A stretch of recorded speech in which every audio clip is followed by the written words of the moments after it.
안녕하십니까? 예, 오늘은 제자도 15번째 강의를 하겠습니다. 오늘 강의는 지금 제자도 흐름 가운데 인간론에 대한 네 번째 주제입니다. 인간론에 대한 네 번째 주제인데 그게 뭐냐면 인간의 하나님의 형상의 세 가지 중에 연합성에 대한 이야기입니다. 연합성에 대한 주제를 가지고 오늘 또 세 번째가 되는 거죠. 강의한 페이지는 16페이지부터 시작한 연합성이 한 페이지, 두 페이지, 세 페이지째 오늘 마지막 세 번째 연합성의 주제를 가지고 강의하는 세 번째가 되겠습니다. 앞에 두 번의 강의를 통해서 인간이 하나님의 형상으로 지음받은 인격성, 그리고 영성, 그리고 연합성. 자, 이 연합성에 대해서 이제 살펴보면 하나님이 우리를 개체 개체로 피조물을 지었지만 한 사람 한 사람이 홀로 거하지 않고 하나님과 인격적 관계, 영적 관계, 그 관계를 통해서 인간은 온전한 존재로서의 삶을 살 수 있다는 겁니다. 마찬가지로 인간과 인간도 그렇게 서로가 한 몸처럼 하나님 아버지로부터 태어난 나, 너 개체적인 형체를 가지고 있지만 내적으로는 연합된 한 생명의 흐름을 받고 있고 한 마음, 한 뜻, 한 하나님의 계획 속에 우리가 지음받았기 때문에 서로가 연결된 상호 의존성의 관계, 상호 연결성의 관계에서 서로의 존재가 온전해진다는 그 연합성을 인간이 하나님의 형상으로 지음받았다는 아주 중요한 세 가지 중에 하나의 이야기라고 이야기를 합니다. 그래서 연합성이 깨어지고 인간이 하나님을 떠나고 인간이 죄인이 되고 인간이 저주를 받고 이 이야기는 인간의 연합성이 깨어지고 개체적인 존재로 개체성을 인간 존재의 실체적인 어떤 가치로 가지고 살게 되면서 인간은 개체화되고 개인화되고 그리고 개인성이 가지고 있는 각각의 특징은 타자와의 관계에서 서로 충돌과 갈등과 또 서로가 서로에게 폭력을 행하게 되는 죄를 낳게 됐다라는 겁니다. 그래서 그 개체성을 넘어서서 개체성을 버리고 연합성의 가치로 우리가 부름받았다라는 거예요. 예수님을 통해서 우리가 구원받았을 때 하나님의 형상을 다시 우리가 회복되었을 때 우리는 이전의 개체성의 방식으로 살았던 삶의 모든 세계관을 버리고 연합성으로 부름받은 그 부름의 삶을 우리가 산다는 겁니다. 자, 그렇게 해서 우리가 연합성의 삶을 산다는 것은 개체성의 삶을 버려야 되는데 개체성은 도대체 어떤 식으로 우리의 삶을 지배하는가라는 개체성이 가지고 있는 우리의 삶의 어떤 구조, 삶의 어떤 맥락, 이걸 잘 이해해야 된다는 겁니다. 그래서 이제 첫 번째 강의에서 개체성은 타자와의 어떤 관계에 있어서 자기중심적으로 타자를 본다. 그래 각각 개체들이 다 자기중심적으로 서로를 보니까 관점이 다르고 이해가 다르고 서로의 존재 가치가 내 존재 가치하고 다르기 때문에 두려움과 또 내 안에는 어떤 자기 욕망을 계속 관찰하려고 하는 그런 갈등의 요인을 이미 가지고 관계하고 있다가 상황이 되면 서로 적대적이 되죠. 적대적인 상황이 또 어떤 상황에 빠지면 서로 폭력을 주고받는 그런 삶을 살게 된다는 겁니다. 그래서 인간은 이미 개체적 존재의 삶을 살면서 이미 죽음과 저주와 죄악과 또 폭력의 어떤 존재 방식에 있다가 어떤 상황이 조성되면 그 폭력은 그렇게 현실적으로 드러나게 되는 겁니다. 자, 그래서 이기성이라는 게 굉장히 중요한데 이기성이 또 다른 방식으로 둔갑을 한다 그랬습니다. 그게 뭐냐면 집단화한다 했어요. 그래서 개인 이기주의가 개인성을 자기 가치로 집중하는 사람은 그 개인성이 이기적인 방식으로 어떤 자기 삶을 만들어가면서 그거를 집단화합니다. 내가 누구로부터 적대적인 어떤 공격을 받을 때 나도 공격을 해야 되니까 내 힘을 키워야 되니까 다른 힘과 연합을 한다는 겁니다. 그래서 이 개인 이기주의가 집단 이기주의 형태로 서로가 연합을 하게 될 때 또 이것은 또 다른 가면을 쓰게 되고, 집단 이기주의는 어떤 집단의 타자를 공격하고 이겨 먹으려고 하는 게 목적인데, 그것이 나쁘다라고 하기보다는 그 집단 이기주의를 힘을 모으는 과정 가운데 함께 하고 있는 그 멤버들하고는 굉장히 강한 결속력과 애정과 사랑과 평화와 화해와 이런 것들이 또 일어나기 때문에 집단 이기주의가 결성되는 동안 우리는 착각하는 거예요. 이타적이다, 희생적이다, 우린 윤리적이다, 도덕적이다. 이제 이런 공적 가치에 대해서 우리가 잘 집중하고 있는 것처럼 착각을 하는 거예요. 그것이 자기 결속에 집단의 어떤 결속력을 가지게 돼서 힘이 커지면 커질수록 다른 집단에 대해서는 강력한 폭력을 투사할 수 있는 죄악의 발판이 되는 겁니다. 자, 그래서 집단 이기주의는 다양한 형태로 가족 이기주의와 지역 이기주의와 또 어떤 혈연이나 다양한 인간의 동질성의 어떤 집단들을 계속 서로 뭉쳐가지고 이기주의를 계속 자기 걸로 확장하려고 하는 그 과정을 가지게 되는데, 그것이 인간이 태초부터 범죄하고 난 다음부터 인간이 계속 그렇게 삶의 방식을 만들어 오면서 인간은 기회만 되면 서로 살리고 죽이는 폭력의 어떤 주고받음을 속에서 인간의 문명이 이렇게 흘러온 겁니다. 그 구조의 가장 큰 형태가 국가예요. 그래서 국가는 다른 국가와 함께 또 집단 이기적인 서로의 이해관계를 가지고 있죠. 그래서 그 폭력이 투사돼서 다른 국가를 또 접수하는 거죠. 지배하는 거죠. 그 지배의 꿈은 계속해서 제국의 형태로, 인간의 문명은 제국을 확장시키는 이 역사 속에 계속 흘러오게 되고, 그 가운데 인간의 많은 고통과 악들이 계속 만들어져 온 겁니다. 자, 그렇게 해서 하나님은 이 집단 이기주의가 만드는 이 문명 속에서 우리를 한 몸된 하나님과 연합된 관계로 부르셨고, 하나님의 모든 피조물은 하나님의 한 생명 안에 있는 한 몸이다라는 이 세계관을 우리 가운데 다시 생각나게 하시고 그런 삶으로 우리를 부르시는 겁니다. 그래서 인간은 인간끼리 서로 돕는 배필이 되어서 섬기고 사랑하고 또 희생하는 그런 삶으로 우리를 이제 부르셨다는 겁니다. 자, 그렇게 해서 오늘 이제 18페이지로 이렇게 넘어오는 겁니다. 이 앞에 두 번의 내용을 통해서 우리가 어떻게 믿음의 삶을 사느냐 할 때 신앙의 삶을 살아가는 이 세계관 전체에 대한 틀을 우리가 확보했고, 자, 그것을 위해서 이제 18페이지 내용 보면 시간적 연대, 공간적 연대라는 게 있습니다.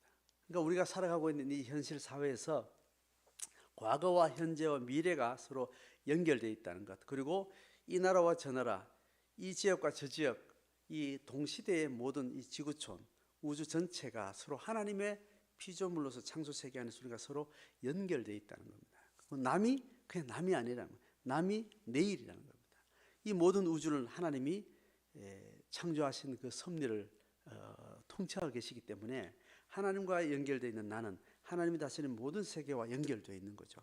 자, 그래서 전 우주의 자연 세계가 하나님의 품 안에 있다. 하나님의 섭리 속에 있다. 이제 이 선언을 이야기하는 겁니다. 그래서 두 번째, 하나님을 만난다는 것은 거대한 우주론이 내 안에 새롭게 지어지는 거예요.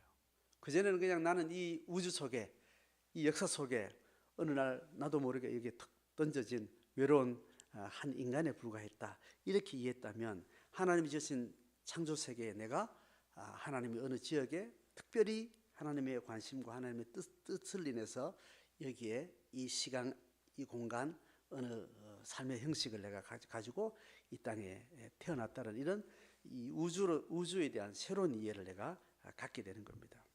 그래서 하나님이 창조하신 전 우주 공간이 하나님의 통치 속에 하나이다. 그래서 시간적으로는 영원 전부터 영원 후까지 인간의 모든 문명의 역사가 나와 연결되어 있다는 겁니다. 공간적으로도 시간적으로도 과거의 역사 또 미래에 올 인류의 역사 그 모든 것들이 지금 나의 존재 이유와 다 연결되어 있다는 거죠. 그래서 시간적으로 공간적으로 어떤 인류 역사도 나와 상관없는 것이 없다. 그렇게 해서 이 현재 과거 미래 역사와 내가 연결되어 있다는 이 연대성 하나됨. 자, 이것은 하나님이 나의 아버지가 됐다는 이 고백이 만든 이 세상에 대한 이해가 되는 거죠. 자, 그렇게 해서 우리는 이 연합성의 세상을 향해서 내가 어떻게 부름받아서 나는 어떻게 살아야 되는가 할 때 역사와 문명에 대해서 이제 우리는 의식을 가지게 됩니다. 자, 보면 임진왜란, 일제탄압, 6.25 전쟁 이게 다 지나가 온 과거죠. 지금 우리와는 너무나 먼 역사 속의 하나의 어떤 시기로만 기억하고 있지만 이 지향의 역사가 현재 나의 존재와 연결되어 있다는 겁니다.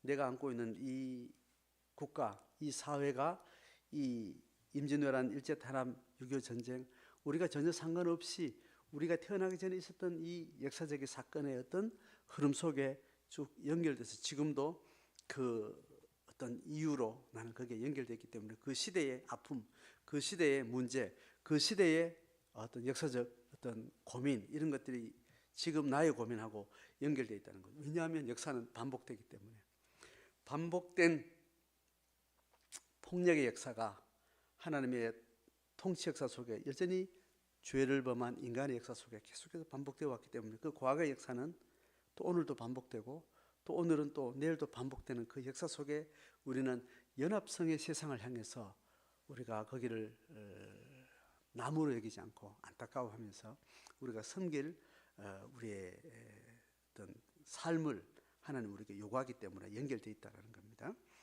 그 역사는 한반도 이 땅에서 일어난 수많은 하나님의 피조물인 생명들이 비참하게 죽어간 역사다. 개체성을 인해서 고통당한 그 생명들의 죽음의 사건들이기 때문에 지금 우리의 삶의 이유하고 연결되어 있다는 겁니다.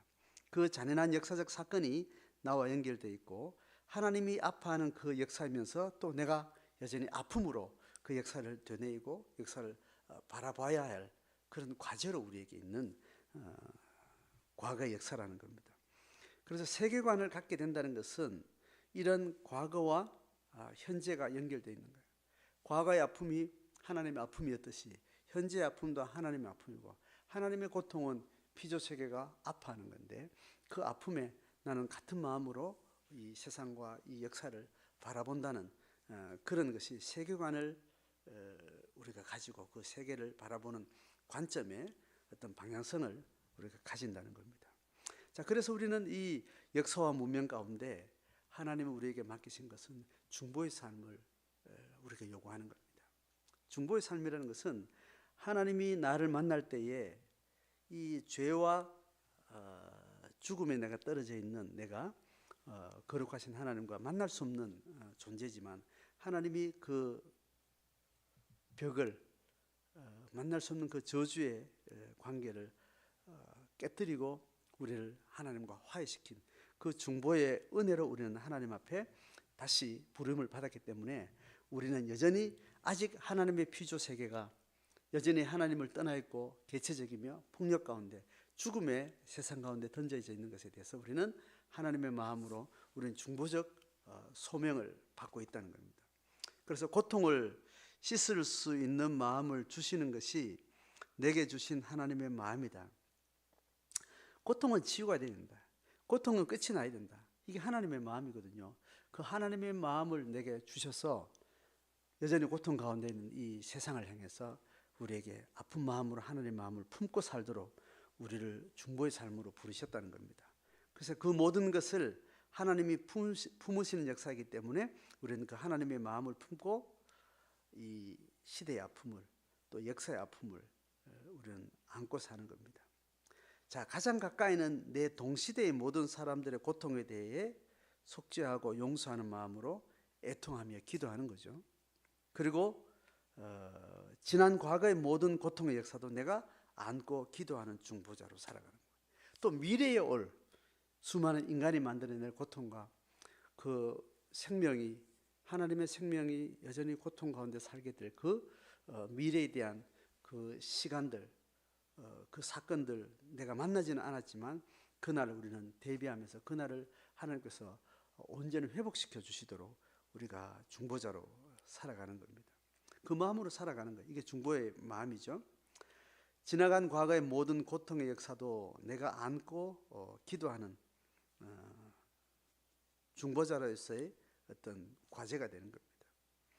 나는 작은 중보의 지렛대로 살아가면서 이 중보자를 통해서, 이 고통하는 자를 통해서 하나님은 이 땅을 고쳐주시고 고통하는 자들을 하나님이 치유해 가시는 그 구원의 역사를 이루어가는 겁니다. 이것이 중보자를 통해서 하나님이 일하시는 방법이에요. 하나님이 통치하시는 그 통치의 과정은 먼저 그 통치의 회복을 받은 연합성의 그 은총을 입은 자들이 그 받은 은혜 앞에 하나님의 마음으로 중보적 삶을 살아가는 그 삶을 통해서 하나님이 구원과 치유와 그런 고치는 역사를 만들어 가기 때문입니다. 자, 이런 삶이 우리가 실제적으로 우리의 삶 속에 어떤 태도로 살게 하는가 하면 이제 밑에 문단에 세계 시민이라는 말이 있습니다. 자, 나는 대한민국의 국민이죠. 그렇지만 동시에 나는 이 대한민국 국민이면서 동시에 중국이나 일본이나 브라질이나 인도나 다른 나라의 국민들과 적대적 관계에 있지 아니한 나는 같은 하나님의 백성으로서 나는 대한민국 국민의 정체성뿐 아니라 대한민국 밖에 있는 모든 국가의 시민들과 그 영혼들과 적대적인 관계에 있지 않겠다라는 그 자기 정체성을 가지고 우리는 세계 시민이라는 자기 정체성을 새롭게 생각하는 겁니다. 하나님이 지으신 모든 인간은 다 하나님의 한 생명이에요. 그런데 인간들이 이 나라 저 나라 서로 민족적인 혹은 지리적인 어떤 동질성으로 서로 묶어서 서로 각자의 삶을 살게 하시면서 그것이 서로 적대적인 관계 속에, 경쟁적인 관계 속에서 서로 고통하게 되는 것이 인간이 만든 존재 방식이라면 하나님이 이 모든 것이 화해하고 한 생명 안에 있기를 원하는 겁니다. 그래서 우리는 대한민국 국민이면서 세계 시민이라는 거예요. 자, 이것은 대한민국 국민으로서 하나님이 우리를 돌보시고 우리를 통치하시고 우리를 구원하시는 그 영역도 있지만 대한민국 국민이기 때문에 다른 집단 이기주의적인 어떤 갈등과 어떤 어려운 사건이 생겼을 때 대한민국 국민이기 때문에 폭력에 가담해야 되는 겁니다. 인간 문명은 그렇게 자기 존재 방식을 결정하고 있거든요. 그런데 하나님이 우리 대한민국이라는 이 소속감을 우리가 이제 주셨지만 그 소속감 자체가 문제가 아니라 그 소속감이 다른 집단하고 갈등이 있을 때 이게 폭력이 일어나는 이 부분에 주목을 해야 된다는 의미에서 우리는 세계 시민의식을 가지게 되는 겁니다. 일본 사람, 북한 사람, 아프리카인 국가를 경계로 민족을 경계로 단절된 이 국가의 어떤 존재, 이것은 하나님이 의도한 것이 아닌 겁니다. 인간이 만든 장벽이죠. 그래서 종교, 국가, 민족 등 모든 방식의 어떤 경계를 하나님은 무너뜨리기를 원하는, 그 경계가 지어진 것에 어떤 장점도 있어요. 그 경계를 통해서 하나님이 또 쓰시는 귀한 방법론도 있다고요. 지리적으로 서로 떨어져 있기 때문에 그 지역 사람들끼리 함께 서로 화합하고 서로 잘 아름답게 살도록 그 국가 간의 어떤 구조 자체는 하나님이 통치하시는 또 영역이 있어요. 그 영역을 우리가 다 배제한다는 것이 아니고 그 영역을 다 우리는 거부한다는 것이 아니고 이 국가 간에 가지고 있는 그 정체성이 폭력을 만드는 이 지점에서 연합성을 깨는 이 지점에서 우리는 하나님 아버지 앞에 우리는 세계 시민의식이라는 어떤 정체성을 가지고 거기에 우리는 어떤 문제의식을 가진다는 겁니다. 그 인간이 만든 모든 장벽이 서로가 서로를 공격하는 이 폭력이 일어나게 될 때 그 폭력의 과정 가운데는 우리는 참여하지 않고 이를 문제제기를 하고 우리는 전 세계 시민으로서 우리는 같은 동질성을 가지고 어떤 태도를 취한다는 겁니다. 자, 그런 의미에서 세계 시민의식입니다. 그래서 국가주의, 민족주의, 종교주의, 인종주의, 이 주의라는 말은 이게 전부라는 거예요. 이게 중심이라는 거예요. 국가가 중심이라는 거예요. 국가가 가장 가치에 높은 가치라는 겁니다. 그 내가 대한민국 국민이다. 대한민국 국가와 국적을 달리하는 어떤 것들은 다 객관적인 존재다. 이등적인 존재다. 내가 1등이다. 이렇게 주의자를 붙일 때 그게 문제가 되는 겁니다. 민족도 마찬가지, 종교도 마찬가지, 인종도 마찬가지. 어떤 인종은 다른 인종하고 구별될 때 내가 우선이라고 이렇게 생각할 때 그걸 주의라고 이름을 붙이는 거죠. 그래서 세계 시민은 국가주의, 민족, 종교, 인종주의를 다 무기력화시키고 그 모든 것이 다 한 인류이다라는 이 연합성의 가치를 두는 세계관이 되는 겁니다. 자, 이런 삶을 우리가 살기 위해서 우리가 어떤 실천적인 삶을 우리가 배우게 될 텐데, 이런 세계관을 가지고 이렇게 살아가게 될 텐데, 이제 밑에 문단입니다. 이 문명을 우리가 대하면서 우리가 어떤 실천적인 삶을 살까 할 때 이 기독교 세계관에 기반한 연합성의 세계관을 우리가 가지고 살게 되는 거죠. 자, 그래서 우리는 어떤 일을 해야 되는가 하면 역사, 사회, 문학, 철학, 정치, 교육, 다양한 인문학을 공부해야 돼요. 인문학을 공부한다는 것은 인간이 역사 속에 흘러오면서 인간이 살아왔던 삶에 대해서 공부하는 거예요.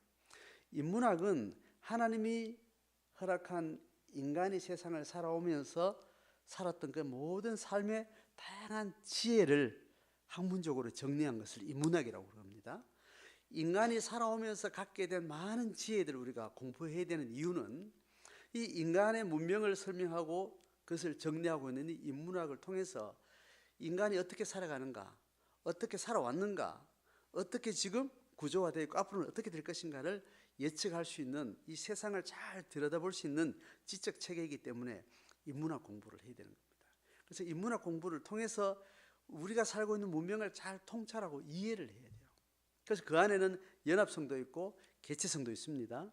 우리는 연합성의 삶을 지향하기 때문에 인문학을 통해서 이 세상의 문명, 인간의 삶을 이해하는 그 통찰 안에 개체성이 만들어가는 어두운 문명을 우리는 바꿔나가고, 그 다음에 연합성의 좋은 하나님의 통치와 같이 맥을 같이 하는 인간의 삶의 양식들을 계속 또 풍성하게 만들어가는 그 소명을 우리가 부름받고 있기 때문에 우리가 이 소명에 감당하려면 공부를 하셔야 돼요.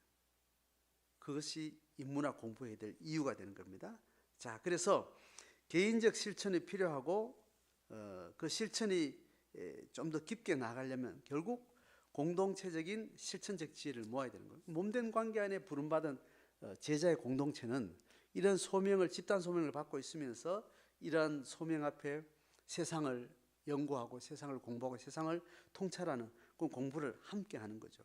그것은 이 세상에 대한 공부고 하나님으로부터 오는 영적 지혜, 영적 공부 있죠. 말씀을 이해하고 하나님의 뜻을 이해하고 하나님과 교제하면서 누리는 영적 풍성한 이 지혜를 가지고 이 세상 학문에, 이 문학적 통찰에 하나님의 뜻이 어떻게 적용되어야 될지, 어떻게 하나님이 이 세상 가운데 역사하실지를 우리는 지혜를 함께 모아가기 때문에 공동체적 노력이 필요하다는 겁니다. 그래서 제자도는 공동체적 삶을 살 수밖에 없도록 되어 있어요. 제자도의 삶을 살려면 그 삶을 혼자 할 수 없고 함께 해야 되기 때문에 함께 공동체가 이 세상을 배우는 공부를 해야 되는 거죠. 그래서 성경을 공부하고 성경을 많이 연구하고 성경의 지혜를 또 하나님과 많이 풍성한 어떤 생명을 우리가 누리고 터득하지만 동시에 인문학을, 세상을 공부해야 돼요. 이 같이 돼야 우리가 여기서 어떤 역할을 해야 될지, 어떻게 하나님의 생명이 이 세상 가운데 흘러가게 될지 이걸 우리가 알 수 있기 때문입니다. 자, 그래서 개체화된 개인주의적 삶의 방식으로는 제자도를 구체적으로 실행하기 어렵죠. 그래서 개체화된 삶의 신앙은 세속화의 길을 갈 수밖에 없습니다. 그 세상을 섬길 수밖에 없어요. 그래서 우리는 교회로 부름받은 이 공동체, 이 세상의 중보자로 부름받은 제자의 삶에 동의하고 있는 그 지체들과 함께 공동체를 모여서 함께 할 때 이 뜻을 완성해 갈 수 있습니다. 그래서 주체적 개인은 실천할 수 있습니다. 주체적 개인이라야 실천할 수 있어요. 그러나 이 다수가 되지 않으면 주체적 개인, 실천적 개인은 무너질 수밖에 없습니다. 다수가 함께하는 집단 공동체성을 통해서 실천하는 주체적 개인들이 하나님의 역사를 섬길 수가 있는 겁니다. 자, 이렇게 해서 연합성으로 부름받은 우리가 개체성의 가치를 버리고 연합성의 세계관을 향해서 어떻게 우리가 삶을 주께 드려야 될지 간략하게 정리를 했습니다. 오늘 이 정리를 가지고 각자 개인이 고민하시고 우리가 교회로 부름받은 우리의 공동체가 각자의 소명에 기반한 함께 공동체가 연구하고 고민하고 함께 힘을 모아야 될 이 세상을 향한 이 지혜에 우리가 많이 준비되면 좋겠습니다. 오늘 강의는 여기서 마치겠습니다. 고맙습니다.